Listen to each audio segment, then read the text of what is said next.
Welcome back, everyone, to the Bucks County Conservation District's Backyard Vegetable Gardening web series.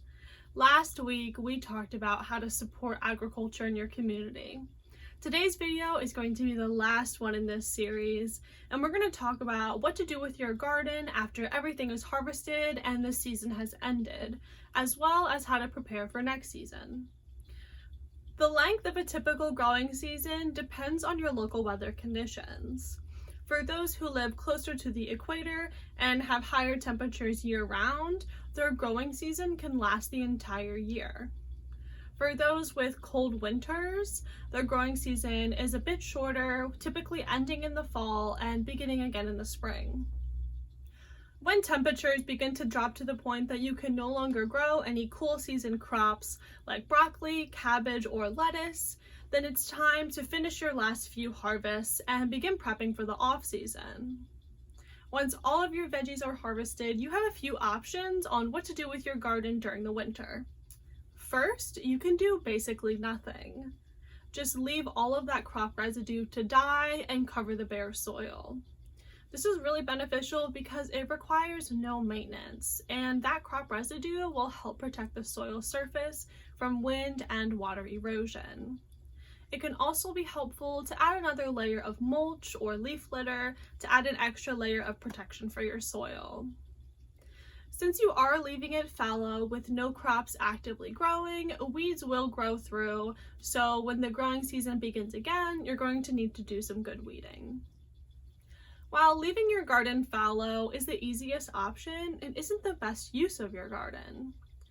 Even though you can't grow any vegetables in the cold, snowy winter months, there are still plenty of other types of plants that you can grow. And this is where cover crops come in. Cover crops are any plants which are planted for the purpose of protecting the soil surface, suppressing weed growth, and improving soil fertility as opposed to being planted for harvest.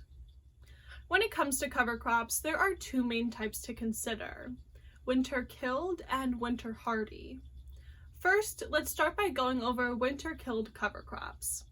These are things like oats, field pea, radish, and rapeseed, which die off after the first few frosts of winter. They are typically sown in the summer and put on tons of above and below ground biomass until they die down around November or December. As long as they are planted early enough, they should have more than enough roots and crop residue to protect the soil for the remainder of winter. These winter-killed cover crops are also really great because since they die by themselves after a few frosts, you don't have to worry about terminating them yourself in the spring. Then there are winter hardy cover crops. These are things like winter rye, hairy vetch, and crimson clover, which can survive most of the temperature lows and frosts that occur during winter.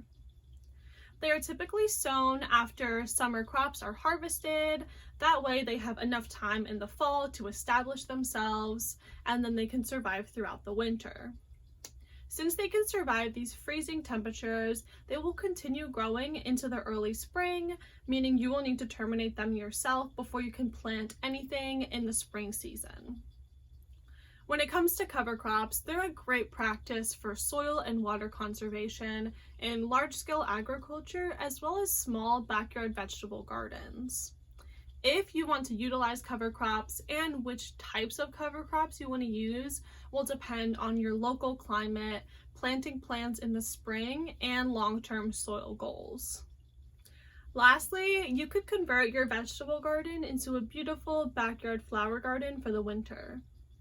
Make use of the land by creating a stunning arrangement of flowers which bloom in the winter, depending on your hardiness zone.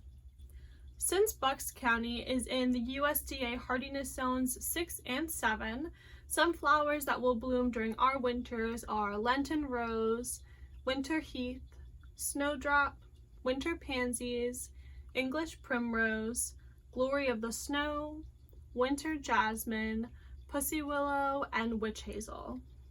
Once you figure out what works best for you and your garden during the winter, it's already time to start planning for next season.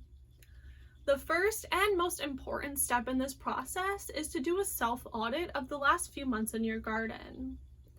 Write down everything you did well, things that went wrong, and things that you would do differently. Consider everything from plant selection, arrangement, and spacing to pests, fertilizing, and harvesting. Take this time to sit down and reflect on your mistakes and accomplishments as a gardener.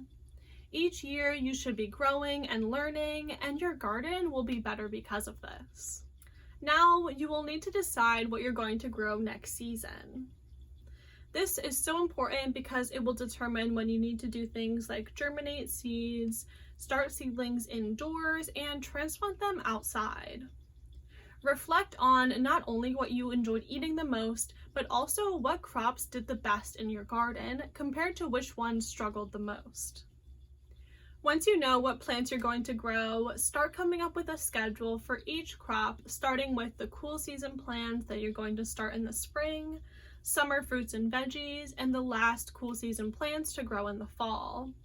Obviously, put a focus on your spring crops so that you know exactly when you need to purchase your seeds, start them indoors, and transplant them outside. Take advantage of the break you have during the winter to create a solid plan for the next growing season so that you can have the best garden possible. Now, it is the end of the Bucks County Conservation District's Backyard Vegetable Gardening web series. Thank you so much for joining me for each and every one of these videos. I hope you learned more about the role that you play in small-scale conservation and that you feel inspired to incorporate any of these video topics into your daily life. Make sure you stay up to date with everything we do here at Bucks County Conservation District by following our Facebook, Instagram, and YouTube, and also checking out our website. Thank you guys.